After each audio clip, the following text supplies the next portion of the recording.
तर गेले काही दिवस माझा एक शॉर्ट्स आहे तर तो प्रचंड व्हायरल होतोय. तर साधारण आत्ता या डेटपर्यंत त्याला 2.1 करोडच्या आसपास व्ह्यूज जे आहेत तर ते गेलेले आहेत. आणि त्याचसोबत तुमचे भरपूर असे कमेंट्स त्या शॉर्ट्सवरती जे आहेत तर ते आलेले आहेत.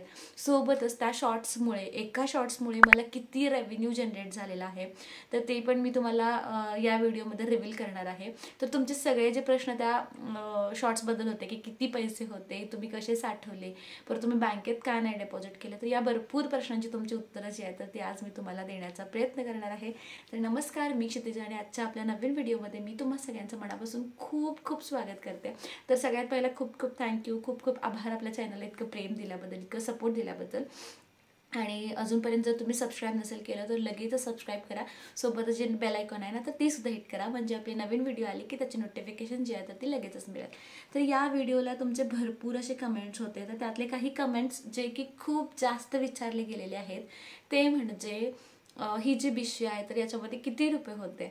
आता असे भरपूर कमेंट्स पण आलेले आहेत की गलती से अमीरों का पिग्गी बँक देख लिया. तर असे इतके पण जास्त पैसे नव्हते त्याच्यामध्ये आता मला अप्रॉक्सिमेटली माहीत आहे, मला एक्झॅक्ट अमाऊंट माहीत नाही, पण अप्रॉक्सिमेटली 66,000 आणि पुढे काहीतरी एक अमाऊंट होती, कारण त्याच्यामध्ये काही कॉईन्स वगैरे पण मी ॲड केले होते, घातले होते, ठीक आहे. बट ते अप्रॉक्सिमेटली 66,000 रुपीज होते, जे की साधारण 2 वर्ष मी जे होते तर ते सेव्ह करत होते, साठवत होते. आता त्यावेळी माझा स्वतःचा इन्कम इतका नव्हता आणि त्यामुळे मी नवऱ्याचे जे पैसे होते तर ते घेऊन त्याच्यामध्ये ॲड केले होते पिगी बँकमध्ये आणि ते साठवत होते. आता तुमचे भरपूर असे पॉझिटिव्ह आणि निगेटिव्ह कमेंट्स आलेले आहेत, तर त्यातल्या काही कमेंट्सची मी उत्तर देणार आहे. तर आय थिंक तुम्हाला पहिल्या प्रश्नाचं उत्तर मिळालं असेल की किती पैसे होते, तर 66,000 समथिंग असे होते. आता ते का काढले, तर एक खूप महत्त्वाची गोष्ट आम्हाला घ्यायची होती, तर त्या गोष्टीसाठी आम्ही ते विड्रॉ म्हणजे बीशी होती तर ती मी फोडली आणि त्यावेळेला ती खरंच खूप जास्त युजफुल होती आमच्यासाठी आणि यस त्याचा आम्हाला खूप यूज झाला. त्याच्यानंतर अजून छान एक कमेंट होती की it's nights but imagine if they have deposited this money every month little in bank it would be little more than that now after 2 years. तर असं बोलायचं होतं की जर मी हेच पैसे, ही मला कमेंट खूप जणांनी केलेली आहे की जर तुम्ही हेच पैसे बँकमध्ये डिपॉझिट केले असते तर नक्कीच तुम्हाला व्याज आपण जे म्हणतो तर ते मिळालं असतं. साधारण सेव्हिंग अकाउंटला 3% ते 5% आसपास व्याज आपल्याला मिळतं आपल्या पैशांवरती, तर ते मिळालं असतं. तर नक्कीच आता मी सेव्हिंग्स वगैरे किंवा LIC असेल किंवा बाकीचे इन्व्हेस्टमेंट असतील तर त्या सगळ्या लग्न झाल्यापासून ज्या तर त्या स्टार्ट केलेल्या आहेत.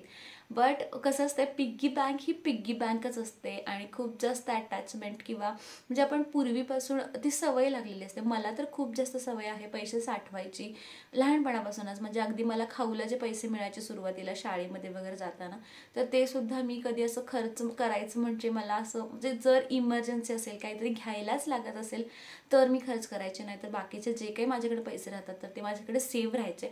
तर शाळेच्या वेळीसुद्धा म्हणजे त्यावेळी 100 रुपये 1000 रुपये वगैरे खूप होते माझ्यासाठी, कारण मिडल क्लास फॅमिलीमधून आम्ही होतो आहे अजून.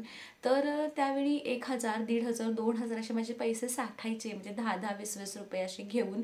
आणि त्यावेळी नक्कीच मला खूप छान वाटायचं आणि मी नक्कीच त्या पैशाचं मग नंतर काहीतरी चांगलं असं करत होते. मी 10th असताना 3500 रुपये जास्त सगळ्यात मोठी अमाऊंट मी साठवली होती, त्याच्यावरती नाही कधी गेले. आणि त्या 3500चं मला ॲक्च्युली एक पेट घ्यायचा होता, डॉगी. बट त्यावेळी माझ्या आईचा बड्डे होता, तर त्यावेळी मी त्याच्यासाठी गोल्ड रिंग जी आहे तर ती 10वीमध्येच केली होती. म्हणजे मी ज्यावेळी 10th स्टँडर्डला होते ना तर तेव्हाच मी माझे पैसे जे आहेत तर ते साठवून 1 ग्रॅमची आय थिंक 1 ग्रॅमच्या आसपास असेल तर ती गोल्ड रिंग केली होती स्कूलमध्ये असताना. तर तेव्हापासून मला सेविंग्स वगैरे जे आहे तर ती सवय ऑलरेडी आहे. आणि भरपूर जणांचे असे कमेंट्स होते की हे खूप अमाऊंट आहेत, तर तसं नाही. आता बघा, आपल्याला म्हणजे आपण पैसे कमी मिळवतो म्हणून आपल्याला ही अमाऊंट खूप जास्त वाटते, पण तसं नाही आहे. काही लोकांचे पगार 1.5 लाख 2 लाख 10 लाख असे असतात, तर त्यांच्यासाठी ही खरंच खूप छोटी अमाऊंट आहे. यस, आपण एक मिडल क्लास फॅमिलीमधून येतो, त्यामुळे आपल्याला ही जी अमाऊंट आहे तर ती खरंच खूप छान वाटते. तर काही लेडीजने मला कमेंट पण अशी पण केली होती की आम्ही पण अशा प्रकारचे पैसे साठवले होते आणि अडचणीच्या काळी आम्हाला सुद्धा ते जे पैसे होते तर ते आले. आणि म्हणजे असं इन जनरल मी जे केलं तर त्यांनी पण हे केलेलं आहे, तर त्यांना तसं सांगायचं होतं. तर भरपूर आपल्या इकडे अशीच हे आहे, म्हणजे खूप पूर्वीपासून लेडीज अशा गोष्टी करतात. जे थोडेफार पैसे शिल्लक राहतात तर ते साठवायचे आणि नंतर कधीतरी गरज पडते फॅमिलीमध्ये तर त्यावेळी ते पैसे जे असतील तर ते उपयोगात आणायचे. तर भरपूर लेडीज करतात. अजून एक गोष्ट होती, अजून एक कमेंट होती, आता मला ती इथे मिळत नाही बट मी ती वाचलेली आहेत की आपल्याच घरामध्ये आपल्याच नवऱ्याचे पैसे चोरून असं ठेवणं चुकीचं असते. तर असं काही नसतंय. आपण जे काही करतोय, आता चोरी करतोय इन द सेन्स दुसऱ्याच्या घरात थोडी करतोय, तर आपल्याच घरात आणि आपल्याचसाठी ती जी आहे तर ती सेविंग आपण करत असतोय. आणि घरामधला तुमचं जे काही इन्कम असेल, ठीक आहे, हजबंड वाईफ दोन्हीपैकी कोणी कमवतंय तर त्याच्यावरती दोघांचा तितकाच हक्क असतोय. त्यामुळे आय डोंट थिंक सो की हे खूप चुकीचं आहे. जर यस त्या पैशातून जर काहीतरी सेविंग होत असेल आणि काहीतरी चांगलं भविष्यासाठी होत असेल तर नक्कीच खूप चांगली गोष्ट आहे. इनफॅक्ट मी लास्ट व्हिडिओमध्ये पण सांगितलं होतं की शास्त्रानुसार असं आहे की घरामध्ये एखादा पुरुष असेल किंवा एखादी व्यक्ती असेल तर त्या व्यक्तीने जे पैसे कमवलेले असतात ना तर ते पैसे आणून घरातल्या लक्ष्मीला म्हणजे घरातल्या स्त्रीला द्यायचे असतात. ते पैसे साठवण्यासाठी, त्याचा हिशोब ठेवण्यासाठी आणि बाकीच्या सगळ्या गोष्टी असतील तर त्या प्लॅन करण्यासाठी. तर नक्कीच असं केल्यानंतर तुमच्या घरातले जे पैसे असतील ना तर ते वाढतात. तर अजूनपर्यंत जर तुम्ही हे केलं नसेल ना तर करून बघा. नक्कीच तुमच्या घरातल्या स्त्रीच्या हातामध्ये तुमचा हिशोब जो आहे तर तो देऊन बघा. किंवा जर तुम्ही म्हणजे माझी जर मैत्रिणी जर तुम्ही बघत असाल तर तुम्ही स्वतः हिशोब जो आहे तो घ्या. काही नाही करायचं आहे. At the end of the day आता जर व्यवसाय करत असतील तुमचे हजबंड तर रोज तुम्हाला ताजे पैसे मिळतात आणि जर जॉब करत असतील तर महिन्याची जी सॅलरी असते तर ती तुम्हाला मिळते. मग ते तुमच्याकडे हिशोब ठेवायचा. ॲटलिस्ट जरी तुम्ही ते बँकेमधून घरी नाही ना त्या बँकेमध्येच ठेवताय ना तर ॲटलिस्ट तुमच्या वाईफला इन्फॉर्म करायचं आणि लेट हर डिसाईड की काय करायचं आहे आणि काय नाही. इन्व्हॉल्व करा तुमच्या वाईफला. नक्कीच गोष्टी ज्या असतील ना तर ते तुमच्यासाठी खूप जास्त बेटर होत जातील. तर भरपूर जणांनी मला मेसेज असा केला आहे की ईडीची चौकशी लागेल वगैरे असे पण मेसेज केले. तर इतके पण काय असे पैसे नाही आहेत की ईडीची चौकशी लागेल. आता कोटीचे प्रॉपर्टीज आहेत, कोटीनं पैसे आहेत लिगली कमवलेले, तर तिकडे नाही लागलेले चौकशी आणि आपल्याला इतक्या पैशांसाठी काय लागणार आहे ईडीची चौकशी. तर नाही. इन्कम टॅक्सची रेट, इन्कम टॅक्सचं असं पण भरपूर जणांनी मेसेज केलेला आहे. तर नाही, इतक्या अमाऊंटसाठी नाही लागत जी काही आहे ते. तर भरपूर जणांचा सेम मला क्वेश्चन होता की तुम्ही ही जी अमाऊंट आहे तर ती दुसरीकडे बँकेत वगैरे सेव्ह किंवा इन्व्हेस्ट किंवा SIP वगैरे करायला हवी होती. तर ऑलरेडी मी ते सगळं केलेलं आहे. बट स्टील हे एक्स्ट्राचे पैसे असतात तर ते पिग्गी बँकमध्ये आपण ठेवतो. बट आता या वर्षीपासून म्हणजे ज्यावेळी मी ती पिग्गी बँक फोडली ना तर तेव्हापासून कुठलीच पिग्गी बँक मी नाही चालू केलेली, ओपन नाही केलेली.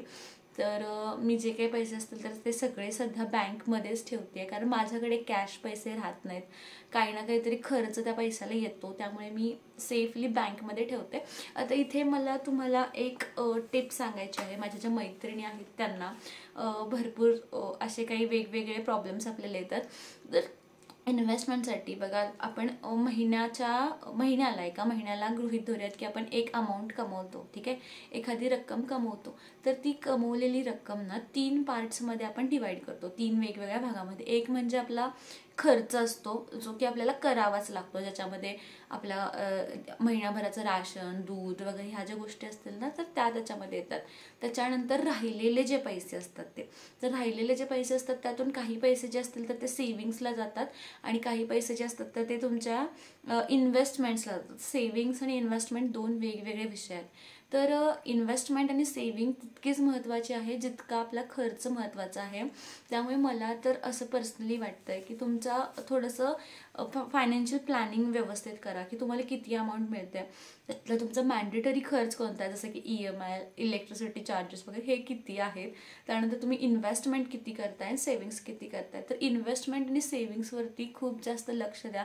कारण जर तुम्हाला असं वाटतं ना की तुमचा जॉब तुम्हाला आता सॅटिस्फाय नाही करत आहे किंवा चांगलं लाईफ नाही देत आहे तर मग कुठेतरी तुम्हाला तुमचा इन्कम जो आहे तर तो डबल केला पाहिजे, म्हणजे काहीतरी साईड इन्कम स्वतःसाठी क्रिएट केला पाहिजे. मग जर तुम्ही टेक्निकली साऊंड असाल तर मग तुम्ही फ्रीलान्सिंग फील्डमध्ये येऊ शकताय, काहीतरी वेगळं स्वतःसाठी. म्हणजे एक जॉब तर तुम्ही ऑलरेडी करताय, बट यस आता एक जॉबमध्ये भरपूर जणांचे जॉब असे असतात की ज्यांना कामावरती अगदी तास 1.5 तास किंवा कामानंतर किंवा कामाआधी तास 1.5 तास मिळून जातो काहीतरी दुसरं नवीन चालू करण्यासाठी. तर तुमचं इन्कम वाढवा थोडासा जर तुम्हाला सेव्हिंग्स किंवा इन्व्हेस्टमेंटमध्ये पैसे कमी पडत असतील तर. बट यस तुमचा जो खर्च आहे मॅन्डेटरी, तर तितकाच तुमचा जो सेव्हिंग्स आणि इन्व्हेस्टमेंट्स जे आहेत ना तर ते तितकेच जास्त महत्त्वाचे आहेत. आणि त्यासाठी तुम्हाला तुमचा जो इन्कम आहे तर तो नक्कीच वाढवावा लागणार आहे. कारण मी भरपूर जणांचं बघते कारण मी स्वतः त्या स्टेजमधून गेलेली आहे. तर मी फर्स्ट जॉबला ज्यावेळी मी गेले तर एक डिप्लोमा होल्डर आहे मी, डिप्लोमा मेकॅनिकल होल्डर, आणि डिग्रीमध्ये सेकंड इयर झालेलं आहे, बट त्याचं काही सर्टिफिकेट नाही आहे. पण माझ्याकडे डिप्लोमाचा टॅग जो आहे तो आहे. मग अशी एक अपेक्षा असते ना आपली की आपलं इतकं शिक्षण झालेलं आहे म्हटल्यावरती आपल्याला एक चांगली नोकरी लागावी आणि चांगल्या पगाराची नोकरी लागावी अशी आपली इच्छा असते. आणि त्यावेळी मी पण जॉबसाठी गेले होते आणि तुम्हाला बिलीव्ह नाही होणार की माझा फर्स्ट सॅलरी किती होता तर 5.5 म्हणजे 5,500 रुपये होता. ते पण ते 5,000 वगैरे असं काहीतरी देणार म्हणत होते, नाही सॉरी 6,000 रुपये होता. म्हणजे ते 5,500 देणार म्हणत होते, पण मी म्हटलं की 6,000 रुपये करा. मग त्यांनी फायनली 6,000 रुपयाला डन केलं आणि 6,000 रुपयाला मी सेल्सचं जे काम असतं म्हणजे मार्केटिंगशी रिलेटेड तर ते काम शिकले. आणि मग तिथून पुढं ना 1.5-2 वर्ष मी होते त्या कंपनीमध्ये. त्यामुळे मला भरपूर वेगवेगळ्या गोष्टी सेल्स मार्केटिंगशी रिलेटेड शिकायला मिळाल्या. जरी पगार कमी असला तरी बाकीच्या भरपूर गोष्टी मी स्वतःमध्ये अडॅप्ट करून घेतला. आता ॲक्च्युली ज्या फील्डमध्ये मी गेले होते तर ते ऑटोमोबाईल होतं, मला ज्याच्यामध्ये जास्त इंटरेस्ट नव्हता. त्यामुळे ओव्हरऑल मार्केटिंग कशी करतात, ब्रँडिंग कशी करतात तर त्या भरपूर गोष्टी मला तिथून शिकायला मिळाल्या. आणि त्यानंतर मग इन्शुरन्स डिपार्टमेंटसुद्धा जे आहे तर ते सुद्धा जवळून अनुभवायला मिळालं. आणि मग त्यानंतर त्यांनी 6,000 माझा जो पेमेंट होता ना तर तो 9,000ला केला, 9,000ला केला. आणि त्यावेळी ती खूप मोठी वाटत होती अमाऊंट मला पण. आणि मग बाकी इन्शुरन्स वगैरे काढेल ना आपण तर त्या इन्शुरन्सचे कमिशन्स वगैरे असे भरपूर वेगळे मिळायचे. तर ते कमिशन्स परत ते सगळं मिळून नंतर मला लास्टला मी ज्यावेळी जॉब लेफ्ट केला ना तर त्यावेळी 25,000चा एक्स्ट्राचा चेक जो आहे ना तर तो मिळाला होता. सोबतच त्या चेकपेक्षाही महत्त्वाचा किंवा त्या पैशांपेक्षाही महत्त्वाचा एक्सपिरियन्स जो मी साठवला होता तर तो महत्त्वाचा होता. बट या सुरुवात एक मला सांगायचं आहे की सुरुवात ही नेहमी कमीपासूनच होते. तर मी इतकं शिकलेले आहे आणि मी हा जॉब का करू असं नाही करता जे मिळालं ना जे सध्या आहे आपल्यासमोर नक्कीच आपण आपले गोल्स मोठे ठेवले पाहिजेत, आपण पुढे वरती जात राहिलं पाहिजे. बट स्टील आत्ता सध्या जर तुम्हाला गरज असेल, तुमच्या फॅमिलीला जर तुमचं फायनान्शियल सपोर्टची गरज असेल तर आय थिंक तुम्हाला ही स्टेप घ्यावी लागेल. आणि मग ते काही जॉबशीच असं नाही आहे, तुम्ही बाकीचे कुठलेही कामं चालू करू शकता. मी भरपूर आपल्या चॅनलवरती व्हिडिओज अपलोड केलेले आहेत ज्याच्यामध्ये तुम्हाला वर्क फ्रॉम होमचे ऑप्शन्स वगैरे भरपूर असे ऑप्शन्स सगळे सांगितलेले आहेत. तर लवकरच मी तुमच्यासाठी एक खूप छान इंटरेस्टिंग व्हिडिओ घेऊन येणार आहे जो की स्पेशली हाऊसवाईफसाठी आहे. आफ्टर मॅरिड करिअरमध्ये वगैरे काय चेंजेस होतात ना तर त्याच्यावरती थोडंसं डिटेलमध्ये बोलणार आहे. करिअर असं वाटतंय का, आता माझे 2-3 मैत्रिणी आहेत माझ्या बरोबरच्या आहेत. आता माझं 26-27च्या इथं आहे मी.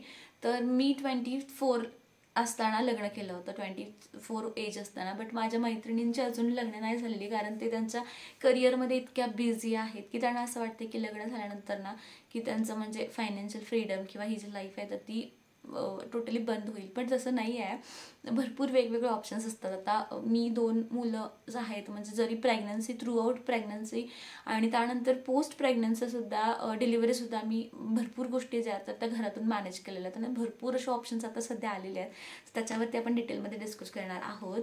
तर हेच मला सांगायचं होतं या व्हिडिओच्या माध्यमातून की यस तुम्ही जे छोटे छोटे सेव्हिंग्स आत्ता करताय ना, सध्या सेव्हिंग्स असतील इन्व्हेस्टमेंट्स असतील तर ते तुमच्या फ्युचरसाठी खूप जास्त मॅटर करतात, तुमच्या फॅमिलीच्या ओव्हरऑल डेव्हलपमेंटसाठी खूप जास्त मॅटर करतात.